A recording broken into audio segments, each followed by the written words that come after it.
So I decided to do the Skeksis, the Hunter Skeksis, which I thought was pretty cool. I'm just going to do the mask on, the bone part at the top, taken from some previous Skeksis or something like that, I assume. So as you can see, I'm starting off with a sphere, I'm blocking it out, just using a move tool, clay tubes brush. Not particularly concerned, it's very rough and ready at the moment, fairly low resolution. I'm now using an insert mesh to remove or to cut a hole inside it.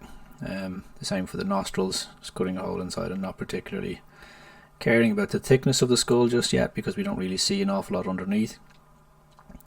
Keep on blocking it out with the clay tubes brush and the move brush, and work your way around the model. Every now and then use the dam standard just to cut in some detail wherever you think it would be handy.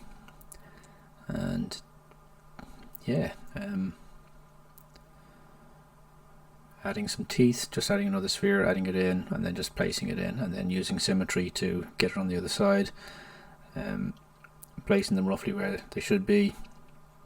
At this stage I'd already taken from the Dynamesh and moved back over to it actually did a ZBrush on it, so I'd have slightly better geometry to work with. I tend to do that quite early. At this stage I'm destroying it quite badly again, so probably needs another Dynamesh and then probably another ZBrush just to get it back to where it was. I had to record this in multiple sessions, which is why it's fading out and fading back in again, just for memory's sake. All in all, it was about 35 minutes to make, and I've sped this video up by a factor of 5, so it's exactly 500%, so whatever 5 times the length of this video is the actual sculpting time.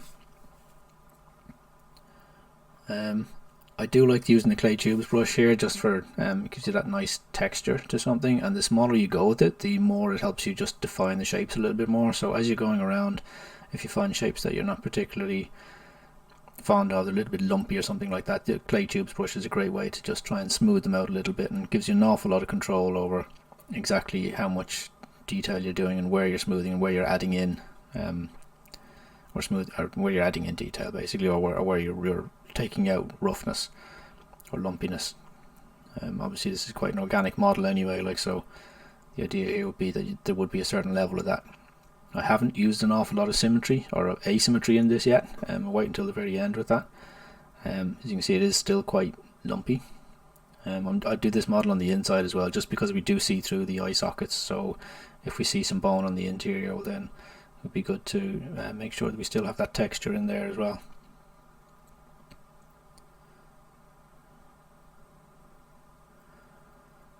So it can be a tedious process going through it, but zone out and chill.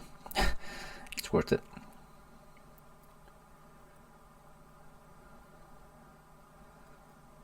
And some of these details I'm kind of making up because the reference I had wasn't great. Even though it is on Netflix, I could look it up. I just didn't bother taking the time to take the screenshots because this is just in theory, a bit of a fun project kind of thing, like for pass a little time.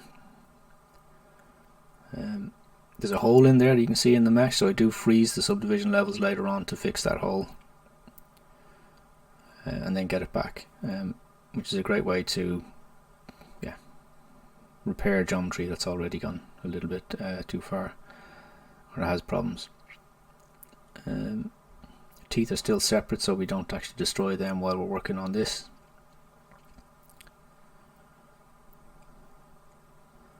And this is the slow, much smaller brush and much smaller clay tubes brush, just going through this and just basically trying to even out wherever it's particularly lumpy and just getting those shapes to be a little bit closer to what I'd like it to be. It's a great way to just take your time and zone out and just kind of enjoy the act of sculpting, which is nice.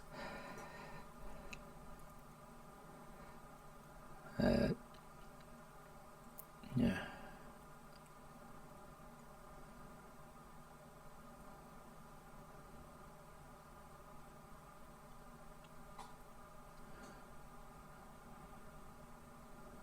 I should really have sped this bit up a little bit more, as it's just basically a pass on the whole model just to try and get that texture in and to help even out the surfaces. Some of those details on the nostrils there, maybe a little bit too early to be putting those in, but sure, it's done now. You can see, still see it's very rough on his brow ridges there. So a slightly bigger brush there would have done to clean that up.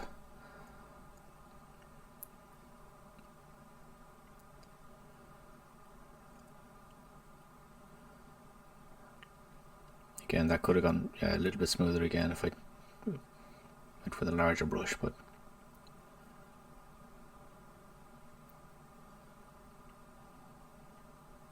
so yeah, obviously if this skull was actually going to be used on a model, you would have modelled the Skeksis head and then used him as a live boolean underneath this to cut out the interior of the head and then rework it just to make sure that it's fairly close. Because I haven't actually built his head yet underneath, then I don't really care about the thickness. This is only going to be really presented from one angle, so as an object in its own right. So I wasn't going to get too fussy about that.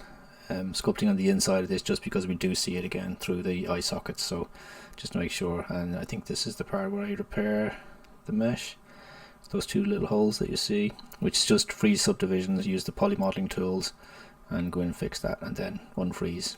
Unfortunately at 5 times the speed you don't really get to see that happening, but it did. Just tightening up some details and now adding in some asymmetrical details, working my way around the model and trying to find places that make sense for some little bits of damage. And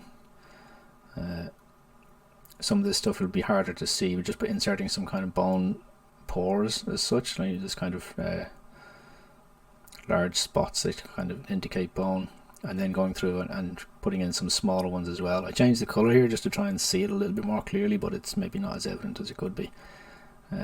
So doing a pass with some wrinkles as well, just a very fine wrinkle brush, just to give some extra little texture in there, and then adding in some extra damage and scratches and that kind of thing. Some large pory kind of stuff as well.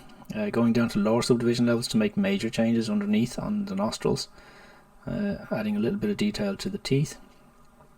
This will be painted in Substance Painter, so I'm not too fussed about how much detail there is on these. Now I just did a ZBrush again just to have the final thing ready to go into Substance Painter.